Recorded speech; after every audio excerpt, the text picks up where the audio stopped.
honored by the presence of Vice President Shao.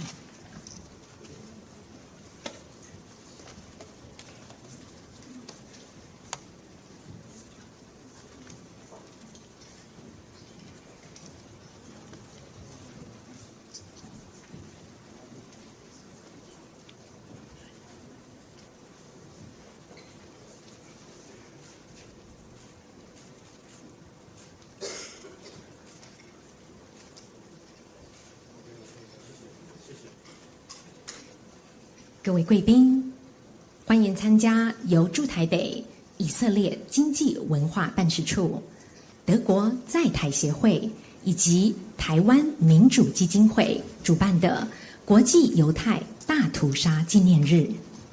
Ladies and gentlemen, welcome to the 2026 Commemoration of International Holocaust Remembrance Day.Organized by the Israel Economic and Cultural Office in Taipei and the German Institute Taipei, as well as the Taiwan Foundation for Democracy. 2005年11月1日，联合国大会通过，将1月17日奥斯维辛比克瑙解放周年定为国际犹太大屠杀纪念日。以纪念在纳粹大屠杀中罹难的600万犹太人和其他数百万的受害者。On November 1st, 2005, the United Nations General Assembly designated January 27th the anniversary of the liberation of Auschwitz-Birkenau as the International Holocaust Remembrance Day.To honor the 6 million Jewish victims of the Holocaust and the millions of other victims of Nazism. 那么我们在台湾驻台北以色列经济文化办事处以及德国在台协会，也从2016年开始，每年都举办一系列的纪念活动，让台湾社会也能够有机会了解大屠杀的历史和人权的寓意。And since 2016, the Israel Economic and Cultural Office in Taipei, as well as the German Institute Taipei, have co-hosted events in Taiwan each year, not only to commemorate the Remembrance Day, but also to raise awareness in Taiwan about the Holocaust and its significance in the advancement of human rights. 那在今天的活动一开始，我们非常荣幸播放特别来宾赫歇尔 Herschel 先生的证词影片。And it is our distinct honor to present a video testimony from our special guest, Mr. Tswi Josef Herschel. 赫歇尔先生出生于纳粹占领下的荷兰，其犹太裔的父母为了保护他的生命，冒险将他托付给一对非犹太裔的荷兰新教徒夫妇收养。这使得赫歇尔先生得以在养父母的呵护下平安长大，躲过了战火跟迫害。遗憾的是，他的亲生父母却在1943年被送往集中营后不幸遇害。Mr. Herschel was born in the Netherlands during the Nazi occupation, and shortly after his birth, his Jewish parents took the risk of entrusting him to a Dutch Protestant couple. Raised with the same love and care as their own child, he grew up safely and escaped the horrors of persecution. Tragically, his biological parents were deported to a concentration camp in 1943, where they were murdered. 战争结束后，赫歇尔先生被祖母接回，并且开始了重建犹太身份认同的艰难过程。这一段由荷兰基督徒少年回到犹太幸存者的转变跟挣扎，成为他一生的印记，使他自1991年开始便致力于分享这一段见证，让历史不被遗忘。And after the war, Mr. Herschel was reunited with his grandmother and began the arduous journey of reclaiming his Jewish identity, transitioning from a Dutch Christian child back to a Jewish survivor. and since 1991, he has dedicated himself to sharing his personal testimony, ensuring that history is never forgotten. 请播放。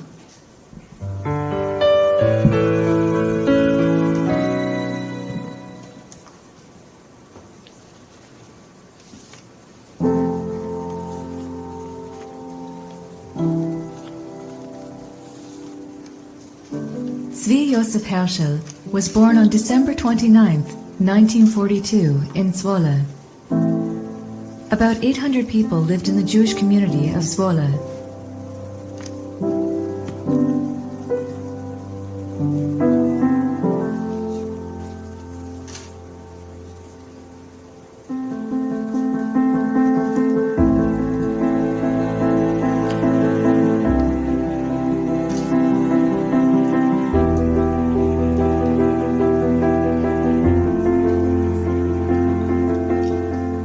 At dawn on May 10, 1940, Germany invaded the Netherlands. The Dutch army surrendered just 4 days later. Before the German invasion in early 1940, some 140,000 Jews lived in the Netherlands, representing close to 1.6% of the population. During the Holocaust, nearly 105,000 of them were murdered. Following the occupation, the Netherlands imposed an anti-Jewish policy in which Jewish civil servants were suspended from work. A meticulous list of the Jewish population was drawn up. It was forbidden to publish Jewish newspapers, and steps were taken to further oppress the Jews economically, culturally, and socially. The second half of 1941 saw an escalation of anti-Jewish policies. In May 1941, around 80,000 Jews lived in Amsterdam. By that spring, the Nazis designated those streets of Amsterdam where many Jews were living. Later on, some parts of the city of Amsterdam were called the Jewish Quarter. From 1942 onwards, all Jews in the Netherlands were ordered to move to the Jewish Quarter of Amsterdam.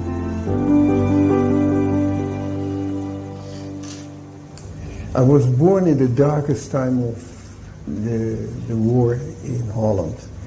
My parents were forced to live in the ghetto of Amsterdam just before the transportation to the concentration camp in Holland, Westerbork, and there was no way out. They tried, but it was impossible. And my parents decided to entrust me to non-Jewish people, and my father contacted the wife of his boss, Mrs. Schwenke, and she arrived in the ghetto of Amsterdam together with a 17-year-old daughter. In April 1943, she and her 17-year-old daughter, Christine or Tine Schwenke, came to the ghetto of Amsterdam, and they came to get me out of this terrible situation. Tine Schwenke, the 17-year-old daughter, took me from my parents in her arms, acting as a young mother, and both went back to Oosterbeek. Oosterbeek is in the east of Holland, near Arnhem. In 1942, the Germans prepared to expel all the Jews from the Netherlands to extermination camps. Jews were rounded up from Amsterdam's various districts and then transported to the Vught and Westerbork camps in the Netherlands. Between 1942 and 1944, the Westerbork transit camp was used to transport Jews who had been deported from the Netherlands, mainly to extermination camps in Eastern Europe. Approximately 105,000 Jews were deported from Westerbork, most of them to Auschwitz-Birkenau and Sobibor, and a minority to Theresienstadt and Bergen-Belsen.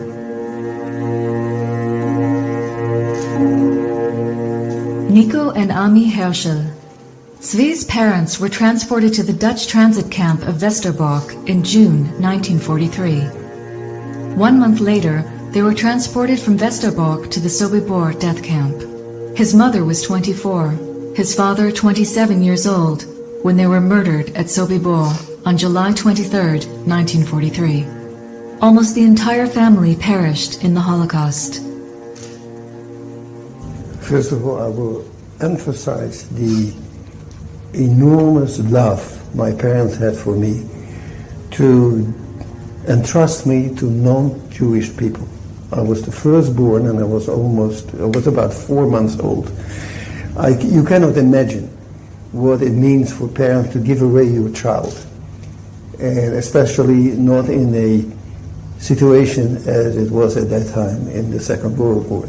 So in their home, it was very dangerous because Mr. Schwenke was taken hostage with other 250 well-known Dutch politicians and other people. And Mrs. Schwenke realized that it was dangerous. So she went to the friend of her husband, Mr. Willem de Jong, who was the head of the resistance in Oosterbeek. He came immediately and he said, it's too dangerous, and he took the little boy, me, to his home. When I arrived in his home, the home of Mr. and Mr. de Jong, Mrs. de Jong, Maartje de Jong, said, this boy is not going to leave my house. And that's the way I stayed there for the whole period of the Second World War. The risk the people took for taking in Jews to put them in hiding was as high as to be a Jew in those days. And the fate of them was exactly the same. Not only for one person, but the whole family.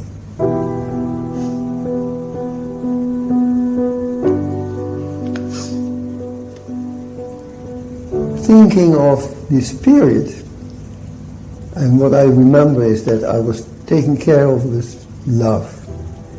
I was taken in as their own child. Also, my siblings were my brothers and sisters. They were religious people. They were Protestant. We went to church. Even today I know the prayers. And every day the Bible, the Old Testament, came after lunch on the table, and there was always a chapter, a story about what happens that day or this week about the Bible. And I can remember it is September 1944. The gliders landed around our house. But soon after, they started to fight, and also in our street. So we went down into the cellar, into the basement of the house. And there we were waiting what was going on in front of the house. All of a sudden there was a big bang. The house was hit by a bomb, collapsed, got on fire, and we got out of the house. It was a terrible moment in my life. I still remember that. The screaming of my sisters. Sometimes, I dream about it. But we got out unharmed. And for about 2 weeks, we were living from basement to basement. And then afterwards, we were evacuated to Spakenburg. Spakenburg is in the vicinity of Amsterdam. In May 1945, Holland was liberated, and I remember the Canadians in their jeeps coming up the street, and I was sitting on the shoulders of my father, and everyone was happy and singing and dancing in the streets with a lot of flags, Dutch flags.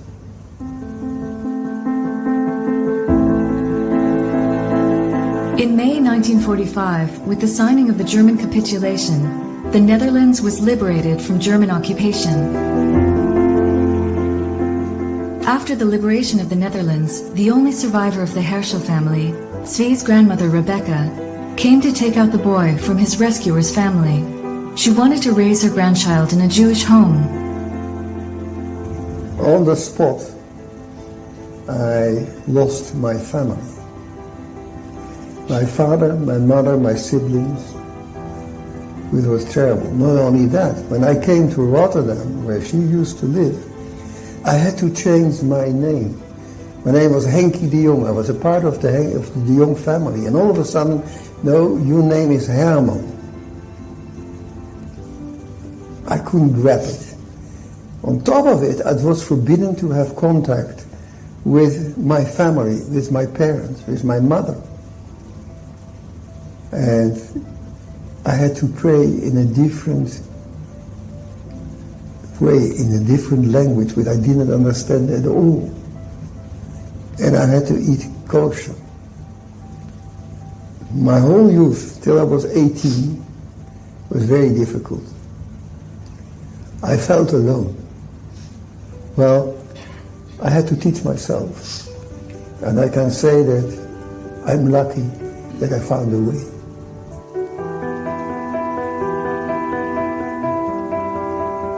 At the age of 8, Tswi found a box with the family papers his father had sent with him as a baby into hiding. His grandmother had kept them all those years. Tswi started to reconstruct his tragic family story. He learned about his father's deep dedication to the land of Israel and developed the same attitude, love for the land of Israel and the wish to live there as a free people. My parents were both Zionists, already in their teens. My father wrote 10 diaries, and there's no page where he doesn't write anything about Zionism as such. And his dream was that he is going to make Aliyah together with my mother.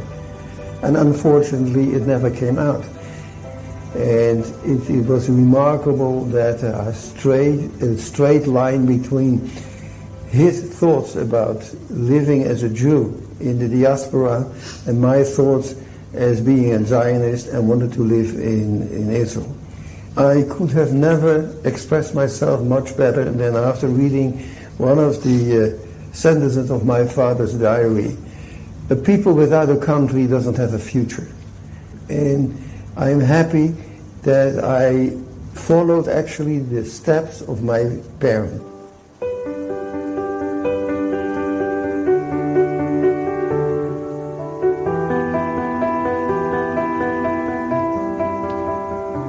Tswi and Annette have 2 daughters, Mirla, born in 1965, and Natalie, born in 1967. In 1986, Tswi and his family decided to fulfill their dream and immigrate to Israel. They came from Amsterdam to the coast of Haifa on their own yacht in order to become citizens of Israel. The journey took them several weeks. Tswi and Annette built their home in Tel Mond. Here, they live close to their daughter Natalie and their grandchildren. Throughout the years, Tswi maintained a warm connection with the de Jong family. Whenever he visited the Netherlands, he also went to see the family that saved his life. The de Jong family and the Schwenke family were honored as righteous among the nations. Their names are inscribed in Yad Vashem's garden of the righteous among the nations. Some years ago, I went to Yom HaShoah here in Tel Mond, to the primary school of my grandson. And there were over 600 youngsters from the school in white shirts.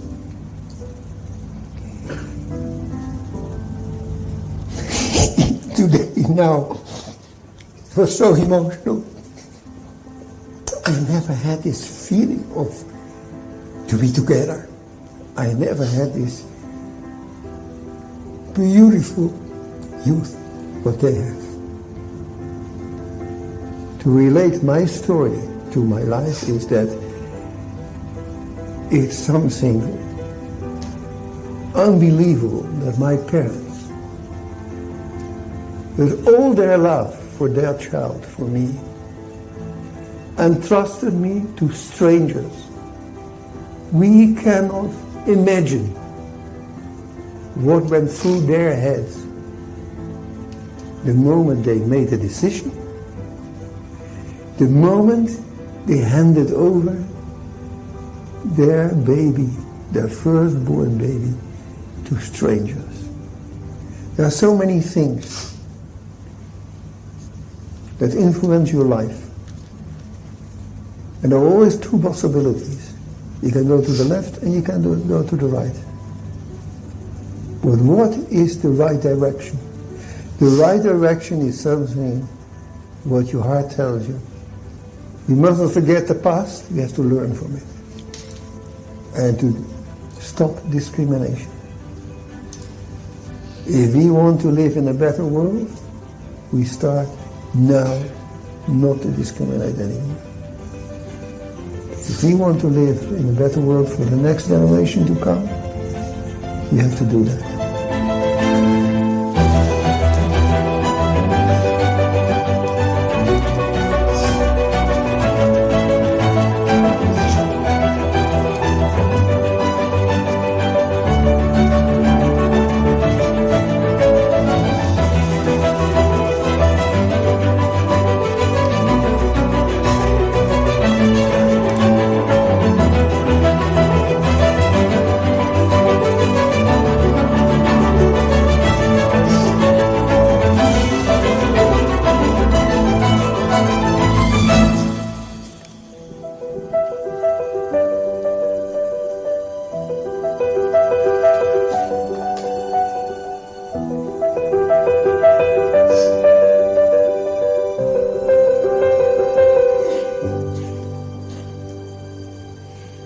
And we extend our most sincere thanks to Mr. Herschel for sharing his personal story and journey with us through this video.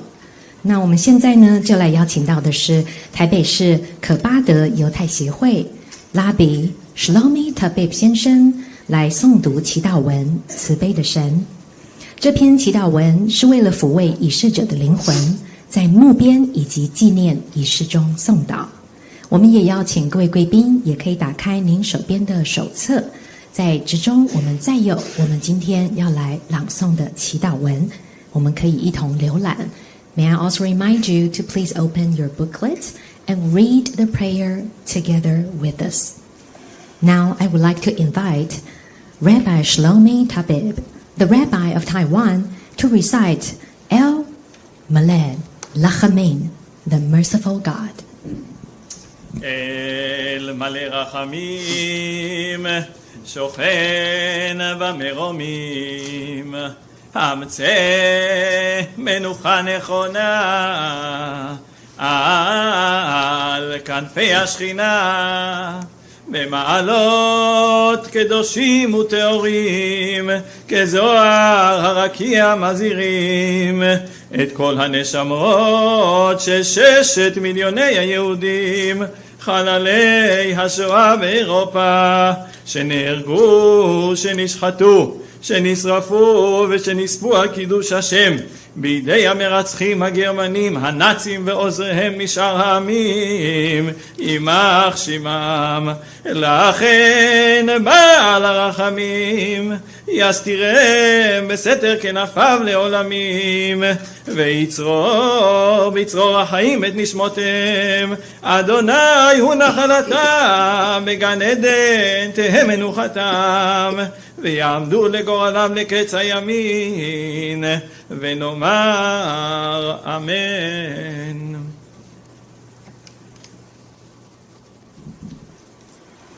Thank you, Rabbi Shlomi. Please return to your seat. 我们现在要进行点烛仪式，纪念在纳粹期间惨遭屠杀的受难者。We will now light 6 candles in memory of those who were murdered during the Holocaust. 首先，让我们邀请德国在台协会狄嘉信处长为我们点亮第1根蜡烛。I would like to invite Mr. Carsten Tietz, Director General of the German Institute, Taipei, to light the first candle. We light this candle for our collective hope for a world free from anti-Semitism, racism, and all forms of discrimination. May it shine brightly and guide us towards peace, understanding, and mutual respect. 接下来，我们请驻台北以色列经济文化办事处由玛雅代表来点亮第2根蜡烛。Next, we would like to invite Representative Maya Yaron of the Israel Economic and Cultural Office in Taipei to light the 2nd candle. We light this candle in memory of 1.5 million Jewish children and countless others who perished in the Holocaust. These innocent lives, cut tragically short, remind us of the devastating impact of hatred. May we create a world where every child can live in peace and safety. 接下来，我们邀请外交部吴志忠政务次长来点亮第3根蜡烛。Deputy Foreign Minister Ambassador François 志忠吴 will light the 3rd candle. We light this candle to recognize the courage and humanity of the righteous among the nations, those who risked their lives to save Jews during the Holocaust. Among them, Dr. He Fengshan, a diplomat who helped thousands of Jews. Their moral courage and selflessness shine as a beacon of hope. 接下来，我们邀请到的是国家安全会议吴钊燮秘书长为我们点亮第4根蜡烛。Now, I would like to invite Secretary General Joseph Zhao Wu of the National Security Council to light the 4th candle. We light this candle as a commitment to Holocaust education and the fight against ignorance and prejudice. We bear the responsibility to ensure that future generations understand the consequences of hatred and deepen our collective sense of humanity. 接下来，我们邀请立法院江启臣副院长点亮第5根蜡烛。Vice President Johnny C. Chang of the Legislative Yuan will now light the 5th candle. We light this candle to honor the resilience and strength of Holocaust survivors.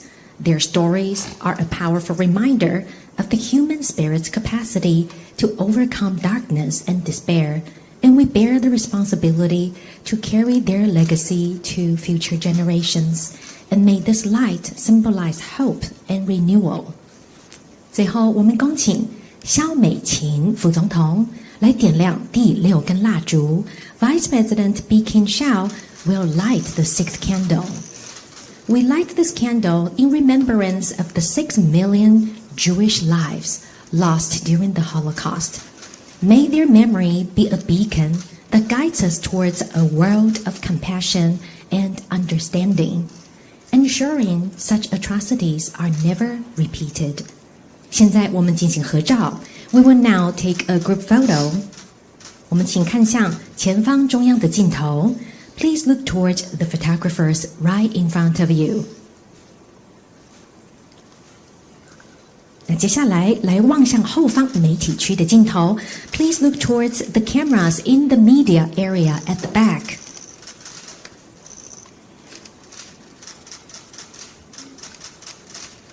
接下来，我们请以色列议员代表上台合照。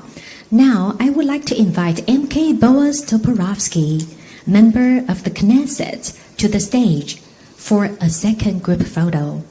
请望向中央镜头。Please look toward our photographers right in front of you. 接下来，请贵宾望向后方媒体摄影机。Please look towards the cameras in the media area at the back.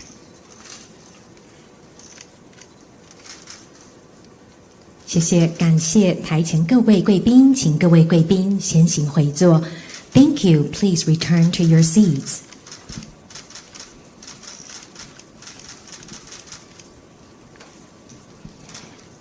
以色列、德国跟台湾的代表们为我们点亮了6根蜡烛，一方面纪念2战期间遭受屠杀的600万犹太人，另外一方面也向幸存者和受害者的家人致意。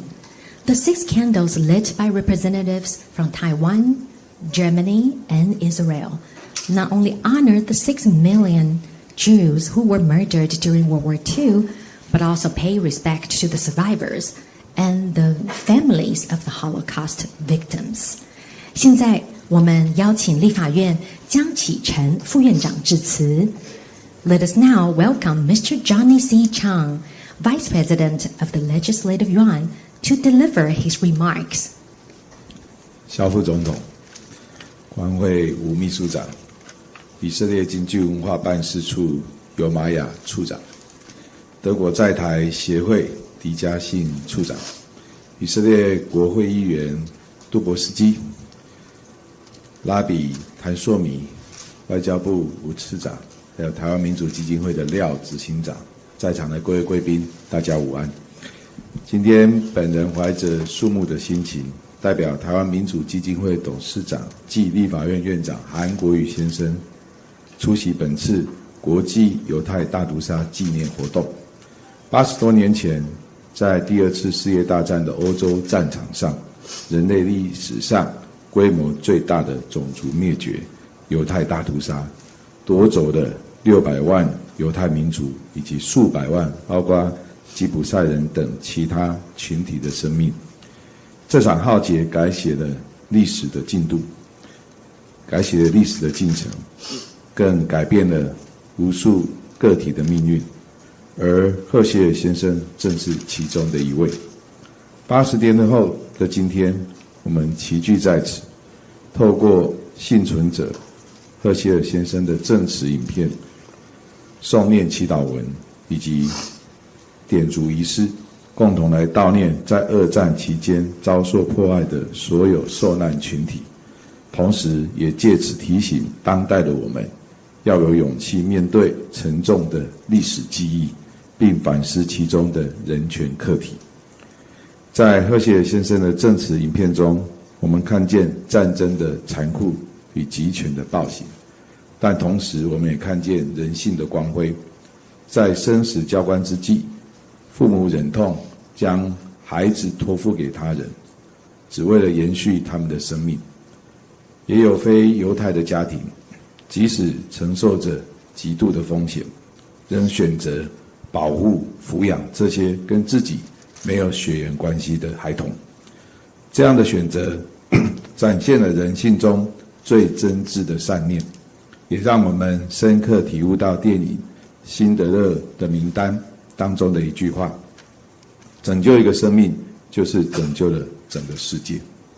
今天的活动除了告诉我们不要忘记过去，更提醒着我们，在任何宗教、国籍、种族之前，我们每一个人都是以一个人的身份而存在，而生命的延续是蕴含希望的。过往我也曾担任台湾民主基金会的董事，期间我深刻体认到基金会致力于推动人权、自由与民主等普世价值的信念。而今身为立法院的副院长，我更进一步体会到国会外交在传递此等精神上的关键角色，也见证了各国友人对台湾长期坚持推动相关价值的共鸣，期盼能借由国会的力量，将中华民国台湾对人权的坚持传达给国际社会，让更多人感受到每一个人都有活的权利，都应活得有希望。最后，让我们共同祈愿反人道的悲剧不再重演，尊重人权的信念与对和平的信仰能够更落实于我们的制度与日常之中，成为守护彼此的力量。谢谢大家。谢谢副院长，请副院长回座。现在我们邀请德国在台协会狄嘉信处长致辞。Please welcome Mr. Carsten Tietz, Director General of the German Institute, Taipei.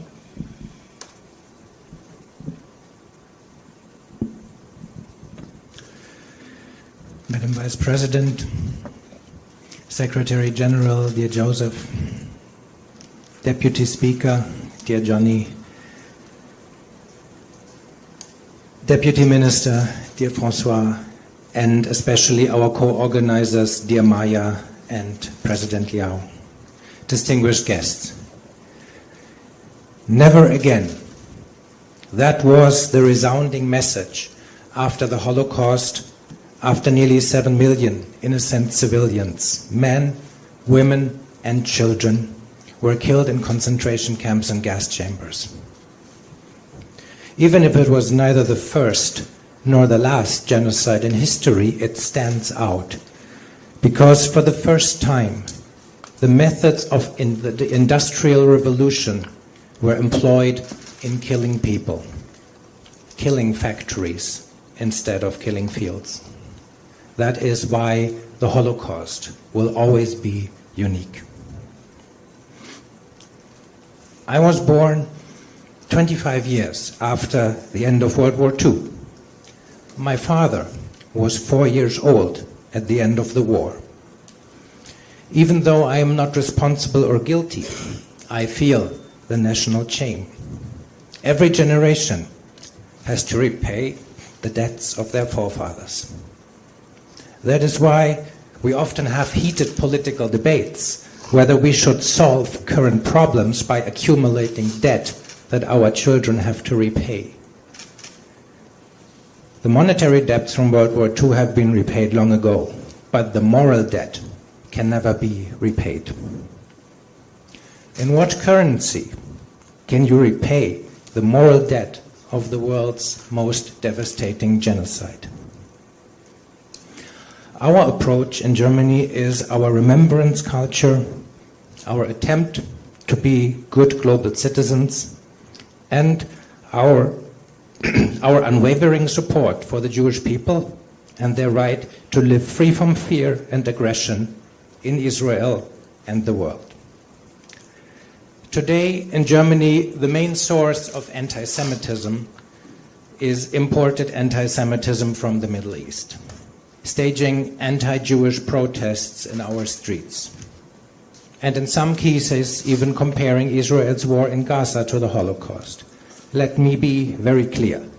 Fighting Hamas, armed by the world's #1 state sponsor of terrorism, that has invaded Israel and killed over 1,000 innocent Jewish men, women, and children on October 7th, 2024, and that has vowed to wipe out Israel, is not the same as killing 7 million innocent Jewish men, women, and children in gas chambers. It is not the same, even if, like any war, it has numbers of collateral civilian casualties. To honor the victims of the Holocaust, we should all refrain from using such Holocaust and other Nazi comparisons lightly. We should not call a political opponent a Nazi just to express our gut feeling that he has some very bad ideas. To all my friends from Taiwan, from all political parties, I would like to say I have not met any politician in Taiwan yet who deserves this label. Using it feels like a slap in the face to the victims of Nazi tyranny that we came to honor here today. But our never again in Germany has a second aspect. One that does not refer to the Nazi genocide, but to the Nazi war of aggression. After the unprecedented destruction of World War II, the whole world came together to enshrine the principle never again into the Charter of the United Nations. Never again should any country be allowed to change international borders by force. Never again should a war of aggression succeed. Never again should a people be denied their self-determination just because a bigger neighbor has an appetite for more land. 80 years after World War II, the people who can still remember the horrors and why we created the UN Charter have vanished from the face of the earth, just like the people who can still remember the Holocaust. And when we look around our world today, it seems like the lessons they learned from bitter experience and that they enshrined in the UN Charter are about to vanish as well. The most blatant violation of those lessons is Russia's war of aggression against Ukraine. 4 years of torture, mass rape, mass abduction of Ukrainian children. What does it mean for the credibility of our never again and for the principles of the UN Charter if we do not support Ukraine in their heroic resistance? If we allow an imperialist aggression to succeed in changing borders by force? If we even bully Ukraine to surrender and accept to give up territory that they are bravely fighting for? Make no mistakes, ladies and gentlemen. If we do not stand with Ukraine today, we cannot say with any credibility that we will stand with anyone becoming a victim of aggression in the future. Standing with Ukraine sends the clear signal we do not allow aggressors to tear down the world order that secured peace for 80 years. We do not accept the change of borders by force. We do not turn our back on a democracy fighting to protect their freedom, their territory, and their people. If Russia wins this war of aggression, nobody is safe, not in Europe and not in Asia. The lessons from the Nazi crimes is democracies have to hold the line. It is because of the lessons from our history that Germany is today the biggest supporter of Ukraine. Never again is now. Let me close, ladies and gentlemen, with a famous quote from German resistance against the Nazi dictatorship. When they came for the communists, I didn't speak up because I was not a communist. When they came for the trade unions, I didn't speak up because I was not a unionist. When they came for the Jews, I didn't speak up because I was not a Jew. And when they came for me, there was nobody left who could speak up. So let us speak up together, as long as we're still many, for Israel, for Ukraine, and for Taiwan. Thank you. Thank you for joining us this afternoon, Director General Tswi. 接下来，我们有请驻台北以色列经济文化办事处由玛雅代表致辞。Let us welcome Representative Maya Yaron of the Israel Economic and Cultural Office in Taipei.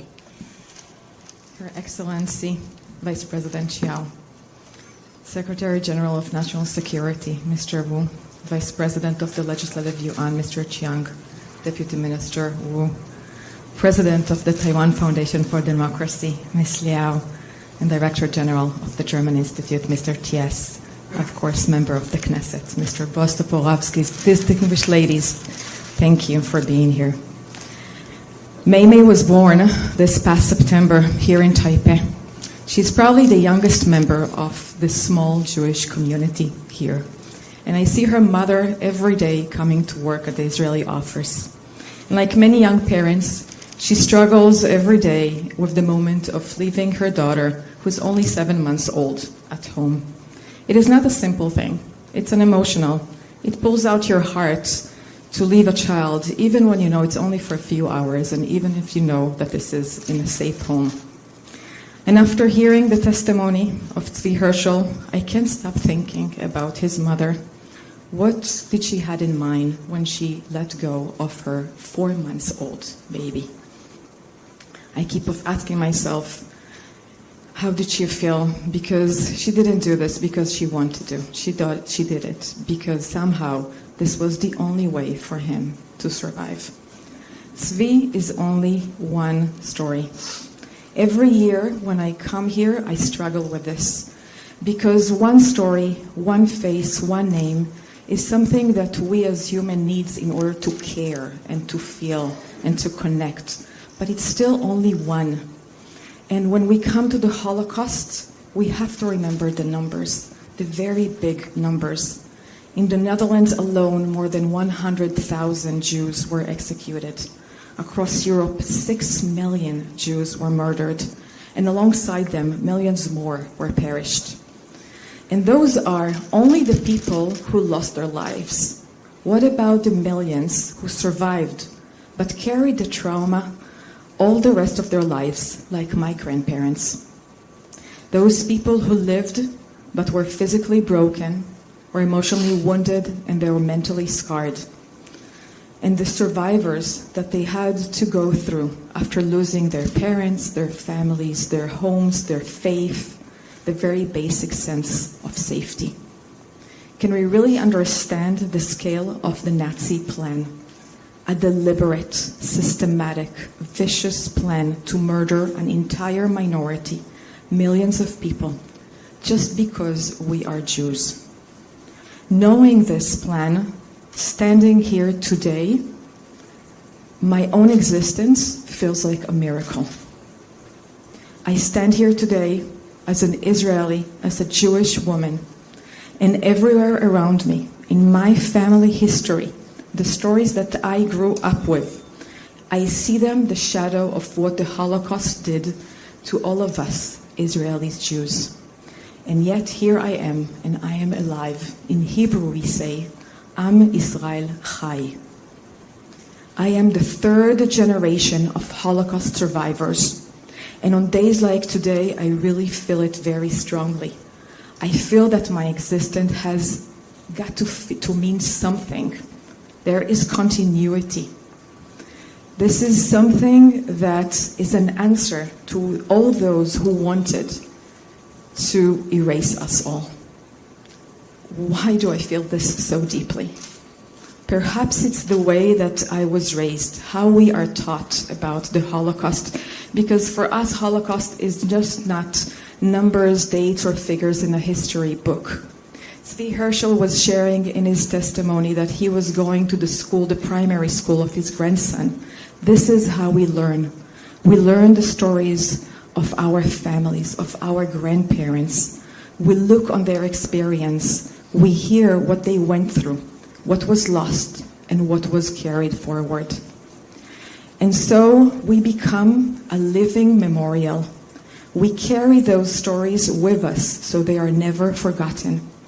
And because this lives inside of us, inside of me, there is one big major lesson that we carry from the Holocaust, and it is a very hard lesson. When people threaten to destroy us, we believe them. And we fight back. We fight strong because we know that no one will come and fight for us.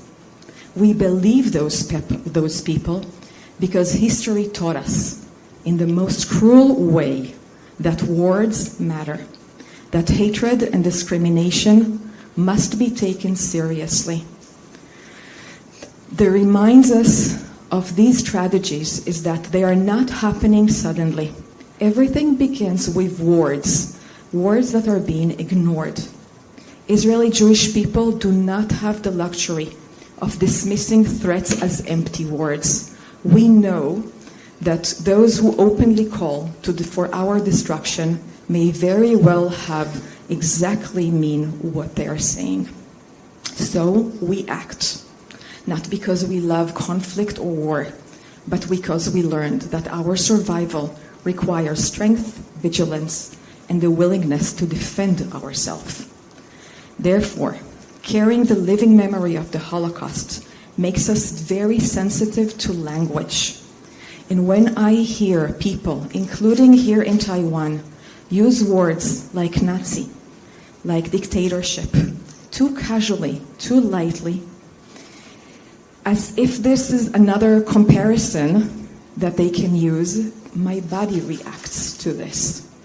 Because for me, these are not abstract words. These are not political shortcuts to explain anything. They carry real suffering and pain. And when those words are being used carelessly, it hurts many Jews and Israelis because we know and we fear of what will come next. And I am very worried when I'm looking on the world today. There is a very fine line between words and violent acts. And in too many places, that line has already been crossed. Taiwan is a safe and peaceful place. The spirit of coexistence here is something I truly appreciate. It is probably the beautiful part I like most about it. But like every other democracy, Taiwan is not immune. Democracies are always challenged by forces that divide us, that polarize us, that try to weaken trust and mutual respect. The fact that during the last few years, including very recently, there were numerous uses of hate speech and hate symbols here in Taiwan, made also by top leaders, is a sign that must be noticed. This is why today's event is so important. It allows high leadership to send a clear message against the normalization of words and images that carry the history of dehumanization, of hate, and of violence. This message is important to all democracies. We must be very cautious because if we truly want to make the history never repeat itself again, the fight against hate speech and discrimination is one of the places to begin. So I would like to end with the message that we heard from Tswi Herschel, as I believe that all of us here want to live in a better world, not only for ourselves, but also for baby Mei and her future generations. It is our responsibility to do good, and we need to start doing good now. Thank you. Thank you, Representative Yaron, for joining us this afternoon. 接下来我们要恭请萧美琴副总统致辞。Please welcome Vice President B. Kim Hsiao.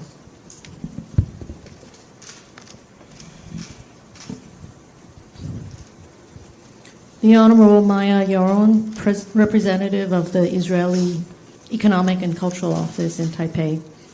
The Honorable Carsten Tietz, Director General of the German Institute in Taipei. Thank you for your very powerful statements. Vice President Johnny Chang of the Legislative Yuan, Ambassador Francois Wu, Deputy Minister of Foreign Affairs, Secretary General Joseph Wu of the National Security Council, and President Liao of the Taiwan Foundation for Democracy.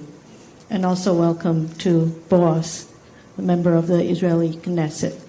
Distinguished guests, friends, ladies and gentlemen, good afternoon. I extend sincere appreciation to the Israeli Economic and Cultural Office in Taipei, the German Institute in Taipei, and the Taiwan Foundation for Democracy, as well as the Ministry of Foreign Affairs, for co-hosting this meaningful event once again. Your efforts have been instrumental in ensuring that a significant chapter of history is not forgotten. We are gathered here today to honor the memory of the people who perished in the Holocaust. Stand in solidarity with the survivors and pay tribute to the courageous heroes who selflessly risked their lives to help. To all those who suffered through this catastrophe, we offer our heartfelt condolences and respect. The Holocaust left an indelible scar on the collective consciousness of humankind. In addition to over 6 million Jewish victims, millions of individuals comprising diverse ethnicities, nationalities, and ideologies suffered systemic persecution. This serves as a stark reminder that only by protecting democratic institutions and human rights can we keep the shadow of tyranny at bay. Taiwan's journey has been significantly shaped by a difficult period of authoritarian rule. And as we have reflected on the 228 incident and White Terror, we understand the importance of defending freedom and critically examining our social foundations. In 2017, the Act on Promoting Transitional Justice facilitated the opening of political archives and removal of authoritarian symbols, and the reversal of convictions and restoration of rights to victims. Taiwan continues to actively implement transitional justice, paying solemn homage to the victims and safeguarding the historical truth, while also promoting good governance and social responsibility. By commemorating sites of historical injustice and erecting memorials, we have transformed our past atrocities into public awareness opportunities. As a force for good in the world, Taiwan is determined to counter hatred and prejudice at home and abroad. We will continue to seek opportunities to work with international partners, whether through humanitarian aid, public education initiatives, or promoting dialogue on shared values. We will demonstrate our commitment to the spirit of human compassion. We believe that a resilient Taiwan and a free Taiwan can contribute more to global humanity. As the specter of authoritarian expansion looms over the international order, Taiwan's commitment to our shared values remains unshakable. Guided by lessons of history, Taiwan will steadily deepen cooperation with like-minded partners to ensure that atrocities of the past are not repeated. May we use kindness, reason, and empathy to bridge our differences, rebuilding a world that is more compassionate, peaceful, and hopeful for future generations. Thank you. Thank you, Vice President Hsiao, for gracing us with your presence. 谢谢萧副总统。现在我们要恭送副总统离场。Ladies and gentlemen, let us again thank Vice President Hsiao for joining us today. 感谢各位贵宾莅临2026年国际犹太大屠杀纪念日活动。With that, we conclude the ceremony today. 我们今天齐聚一堂，不只是纪念犹太大屠杀的历史寓意，同时也期许应持续努力，为后代争取一个更具包容与自由的社会。We gather here today not only to remember the historical significance of the Holocaust, but also to reaffirm our commitment to building a more tolerant and free society for future generations. With that, we conclude the ceremony this afternoon. 今天的活动到此结束。再次的感谢